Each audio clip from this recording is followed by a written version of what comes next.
there was certainly like a rebellious, like youthful rage kind of in me. And there was also, you know, the fact of the no getting away from fact that I am white, you know, and this is predominantly black music, you know, and people telling me you don't belong, like you're not gonna succeed because you're this color. Then you want to show those people that, you know, that you can and you will. I grabbed the mic, like though, like in front of actual people that mattered, you know what I'm saying? Like at a club, I got booed. I remember that, very traumatic for me. And I think I had at that point, like the email thing was kind of that's right. What I write, yeah, take it from or whatever. And I think I went home like, man, and then, you know, maybe a couple days later, a week later, I got the urge to like, no, man, I gotta get up, gotta do it again. Finally found something that, yeah, this kid over here, you know, he may have more chicks, like he may have better clothes or whatever, but he can't do this like me. You know what I mean? He can't write what I'm writing right now. And it started to feel like, you know, maybe Marshall's get a little respect. My dream was for like to be able to one day like hear rappers that I looked up to on the radio and be like, yo, what if Jay-Z, whoever, what if they heard of me? What if they thought I was dope? You know what I'm saying? Like that was where my mentality always was with it.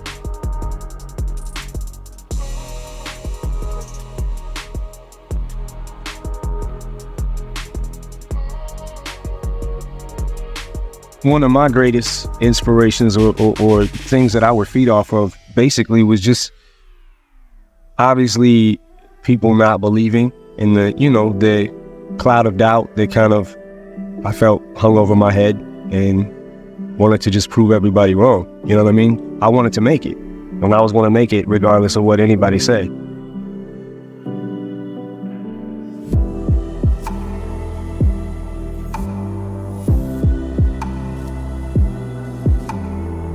I don't think that my goal has changed in the sense of, you know, from this, I rap from the same aspect of did it when I was a kid. Like I just wanted to get the respect. I just wanted to get a reaction out of people. I just wanted to be heard, and I wanted people to respect what I do and respect the fact that I respect the craft. You know what I mean? Of them saying, so I'm really just it's pretty much the same thing today. Kind of, you know, the Detroit mentality to we're kind of the underdog. I feel like we've always been the underdog, and that's kind of how, you know, I've always taken that, kept that with me. You know what I'm saying? That I want to say fighting spirit that Detroit has, you know, because Detroit, you know, is so resilient. You know, like I feel like our like people there, we have this, you know, kind of Detroit versus everybody mentality, because I feel like people, the way that people look at us, they always count us out. You know what I'm saying? So I know that attitude is displayed a lot in my music, but I think that that's where it comes from, is just from, you know, just feeling like we're being counted out. Don't be afraid to try whatever, even if the idea in the beginning is stupid. Yeah. You know, because a lot of ideas in beginning stages, not mine, of course, mine are just insane from the moment I think of them. Of course. But sometimes ideas, you know, they're not always the greatest. Yeah. No, I mean, you know. Don't be afraid to fail, basically, to get somewhere else, to get on the journey. Absolutely. Yeah. So if you say one thing, that's going to spark another thing to lead to a better thought. Yeah.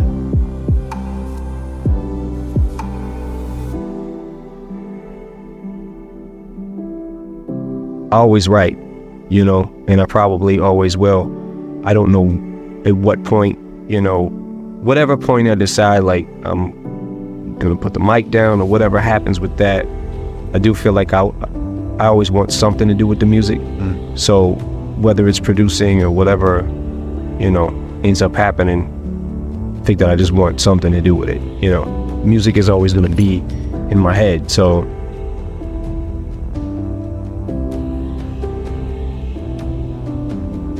I make music, and whatever comes along that seems like it might be interesting or fun, because at this point, I just want to have fun with it, you know? Like, I just want to make sure that whatever it is something that I'm passionate about and that I believe in, you know, because otherwise, just going through the motion.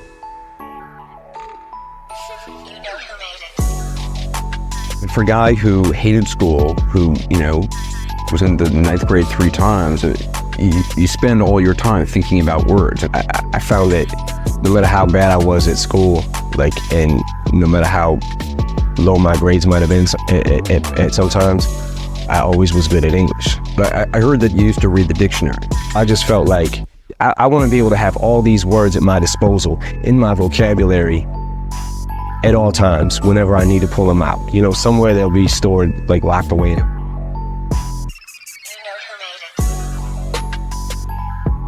Like always with anything, you gotta take the good with the bad, you know? You might, I understand that the level of success that I'm at doesn't happen to everybody every day, but like, you know, there's new problems you're gonna have with everything. If it wasn't my success and I was still trying to look for a job or working a dead-end job and didn't have no money to eat with, it would be those kind of problems that I would have, those type of family problems. How are we gonna feed Haley? How are we gonna raise her? How are we gonna stay together? How are we gonna pay our rent? Do you know what I mean? Yeah. So it would be, so now it's new problems. It's like, money's not the problem. Now it's different things. Sure. Other people interfering in our lives and our business. So we gotta take the good with the bad.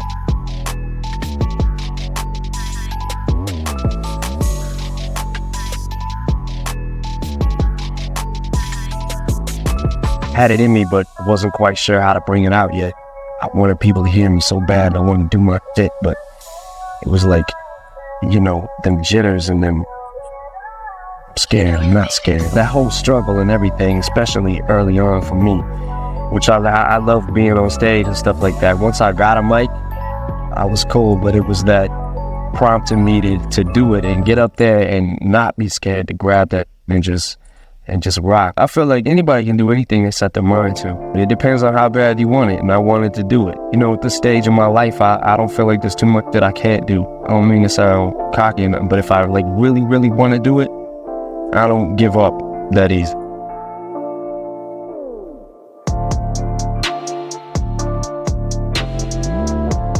I had to admit that I had a problem.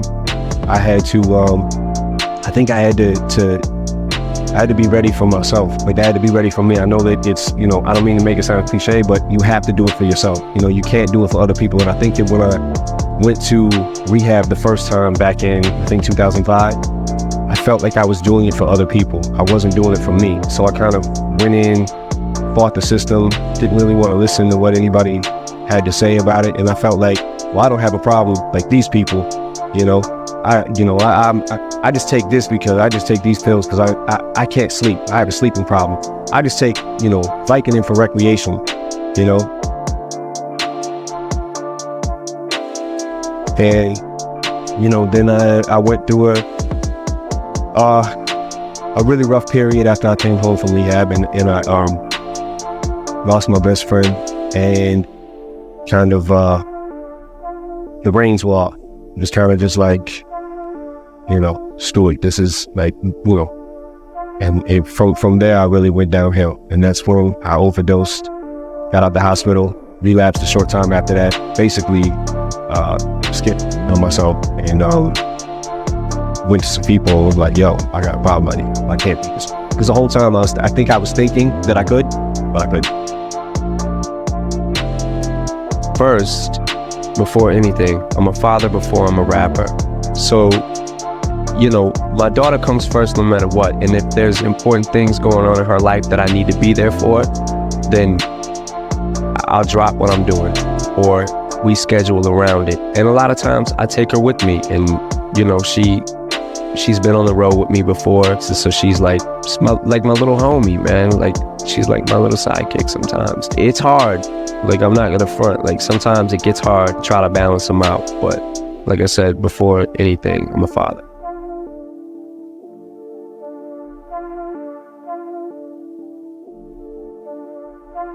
Another day, another dollar. Literally. McDonald's, no motherfucking cuisine, dining out, food, fixtures, nothing. We're on a second budget here. We're on a budget. I had to walk here. They rode the fucking bus. I had to walk here. With a goddamn backpack the size of my house. I got my house in my backpack. My motherfucking underwear, socks, all that shit. Everything. Do-rags, hats. You see me wearing the same clothes. Go back to yesterday. You see me wearing the same shit. Only thing I did is switch my do-rag. That's it. Same goddamn shit. Every day. That's why I say another day, another dollar. Same shit, same toilet.